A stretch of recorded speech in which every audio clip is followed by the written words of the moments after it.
தீத்து அதிகாரம் 1.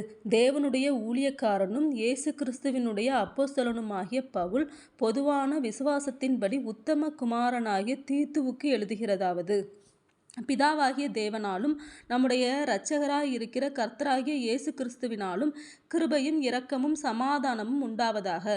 பொய்யுரையாத தேவன் ஆதிகாலம் முதல் நித்திய ஜீவனை குறித்து வாக்குத்தத்தம் பண்ணி, அதை குறித்த நம்பிக்கையை பற்றி தேவ பக்திக்கேதுவான சத்தியத்தை அறிகிற அறிவும் விசுவாசமும் தேவனால் தெரிந்து கொள்ளப்பட்டவர்களுக்கு உண்டாகும்படி ஏற்ற காலங்களிலே நம்முடைய இரட்சகராகிய தேவனுடைய கட்டளையின்படி எனக்கு ஒப்புவிக்கப்பட்ட பிரசங்கத்தினாலே தமது வார்த்தையை வெளிப்படுத்தினார். நீ குறைவாயிருக்கிறவைகளை ஒழுங்குபடுத்தும்படிக்கும், நான் உனக்கு கட்டளையிட்டபடியே பட்டணங்கள் தோறும் மூப்பரை ஏற்படுத்தும்படிக்கும் உன்னை கிரேத்தா தீவிலே விட்டு வந்தேனே.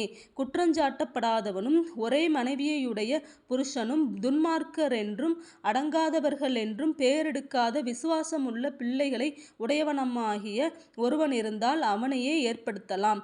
ஏனெனில் கண்காணியானவன் தேவனுடைய உக்கிரானக்காரனுக்கேற்ற விதமாய் குற்றஞ்சாட்டப்படாதவனும், தன் இஷ்டப்படி செய்யாதவனும், முற்கோபமில்லாதவனும், மதுபான பிரியமில்லாதவனும், அடியாதவனும், இழிவான ஆதாயத்தை இச்சியாதவனும், அந்நியரை உபசரிக்கிறவனும், நல்லோர் மேல் பிரியமுள்ளவனும், தெளிந்த புத்தியுள்ளவனும், நீதிமானும், பரிசுத்தமானும், இச்சையடக்கமுள்ளவனும், ஆரோக்கியமான உபதேசத்தினாலே புத்தி சொல்லவும் எதிர்பேசுகிறவர்களை கண்டனம் பண்ணவும் வல்லவனாயும் இருக்கவேம்படி தான் போதிக்கப்பட்டதற்கேற்ற உண்மையான வசனத்தை நன்றாய் பற்றி கொள்ளுகிறவனுமாய் இருக்க வேண்டும்.